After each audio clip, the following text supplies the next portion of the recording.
Assalamu alaikum wa rahmatullahi wa barakatuhu. Men Cuma Safar Türkmen. Hormatly kahramanlar, batırlar, aktivistler. Hazır taze hareket başlap duruz. Hazır diktatora karşı birlikte, beraberlikte harekete devam edip başladık. Hormatly batırlar, hemmäňizi şu bolup duran feleşmowa goşulmaňyza, şu feleşmowa bizlere destek bolmaňyza çağırýarys.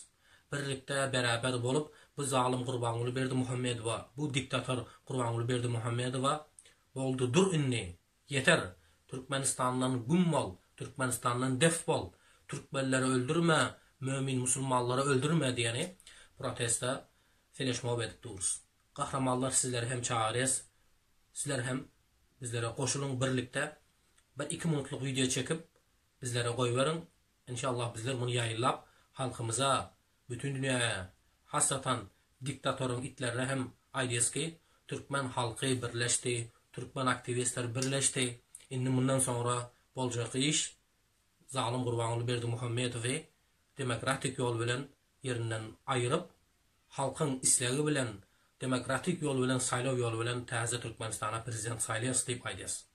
Hormatly batyrlar, bir bolmasak hazır juda kyn. Habaryňyz var, dünyada hem Türkmenistan'da insanlar hastalıktan ölüp yok bolup gitipdir.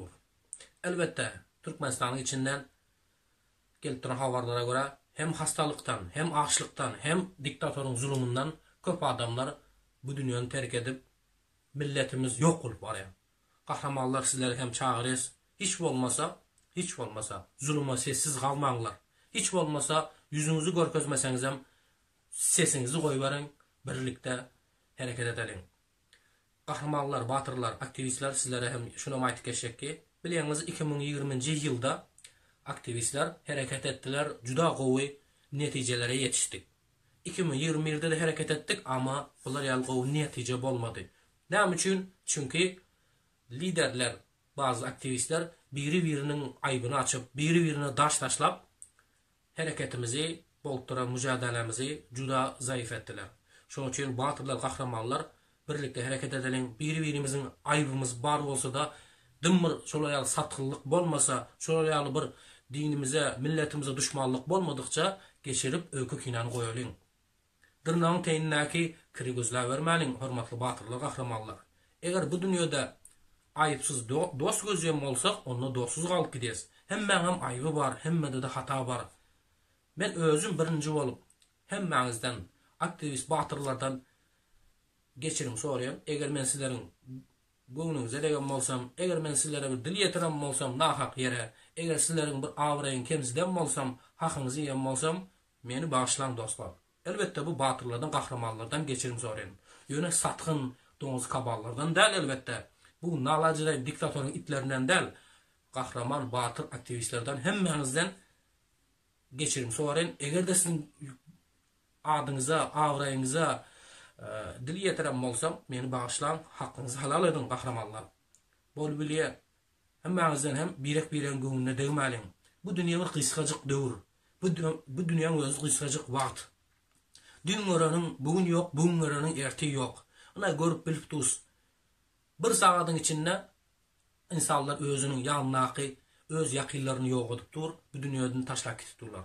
Şoň üçin kahramanlar, bugün barys, erti belki ýokdurys. Şoň üçin häzirin özünde inşallah hemmäňize geçirim soraýan kahramanlar, batyrlar, goýalyň ökü kinany, goýalyň biri-birimize görükçiligi, goýalyň biri-birimiziň bahçesine, adawraýyna daş atmaly. Sizler hemmäňizi şu feleşmowa gatylmaňyza çağırýan. Çünki dünyada hem Türkmenistan'da insanlar ölüp yok bolup barýar, hem diktatorun sebebinden, hem bu salgın, bu Covid'in zararlarından insanlar gırılıp barýar dostlarım. Şoň üçin gelinler birlikte hareket edelim.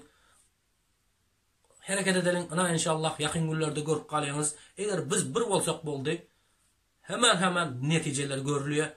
Eger biz bir bolup hareket etsek, biri-birimiziň bir kiçik göze görünmeýän aýyplaryny, bir nestoýt aýyplaryny geçirip goýbersek, biri-birimize düşmanlygy goýsak boldy, netijeler juda gowy bolýar kahramanlar. Şoň üçin hemmäňizi şu bolup duran feleşmowa ýollar açylsyn, çağamlarımızı göreli, bizim hakkımızı ver diyen feleşmoklar bolupdur.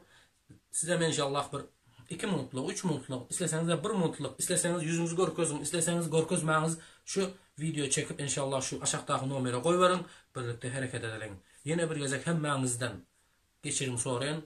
Yine hemmenizde birliğe çağırayın. Yine bir gezek hemmenize aydın ki eğer sizin adavrayınıza dil yetiren olsam, eğer sizin hakkınızı yiyen olsam, eğer sizlere batırlar, kahramanlar sizin avrayınıza şikesi yetiren olsam beni bağışlan.